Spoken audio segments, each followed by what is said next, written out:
Continuing the HTML series with subscript and superscript tag. तर पहिले आपण पाहूया सबस्क्रिप्ट टॅग काय असतो. तर सिंटॅक्स अँग्युलर ब्रॅकेटमध्ये sub the HTML sub element define subscript text. Subscript text appears half character below a normal line. आता हे काय आहे ते एक्झाम्पलच्या मदतीने आपण समजून घेऊ. Sometimes rendered in a smaller font, subscript text can be used for chemical formulas.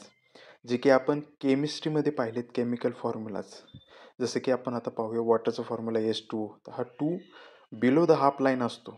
ते कशाच्या मदतीने होतं? सबस्क्रिप्ट टॅगच्या मदतीने. आणि हे कसं झालंय? तर आपण पॅरेग्राफ टॅग यूज केलाय, H लिहिलाय, सबस्क्रिप्ट टॅगमध्ये 2 लिहिलाय, एंड ऑफ सबस्क्रिप्ट टॅग केलंय, O लिहिलाय आणि एंड ऑफ पॅरेग्राफ टॅग केलाय. ते आपल्या सबस्क्रिप्ट टॅगच्या मदतीने हा फॉर्म्युला आपण क्रिएट करू शकतो. तसे बाकीचे फॉर्म्युले जसे केमिकल फॉर्म्युला आपण केमिस्ट्रीमध्ये लिहिलेत ते मोस्ट ऑफ सबस्क्रिप्ट टॅगच्या मदतीनेच केलेले असतात. त्यानंतर आहे सुपरस्क्रिप्ट टॅग. त्याचा सिंटॅक्स आहे अँग्युलर ब्रॅकेटमध्ये SUP सुप.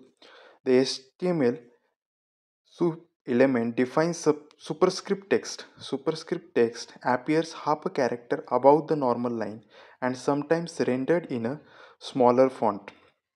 जे की आपण मॅथमॅटिकल फॉर्म्युला लिहायचो जसं की A² + B² + C². तो जो फॉर्म्युलामध्ये जो आपण पॉवर लिहायचो ती सुपरस्क्रिप्टच्या मदतीने लिहिलं जाते. तर आता इथं आपण एक्झाम्पल पाहतोय A²B.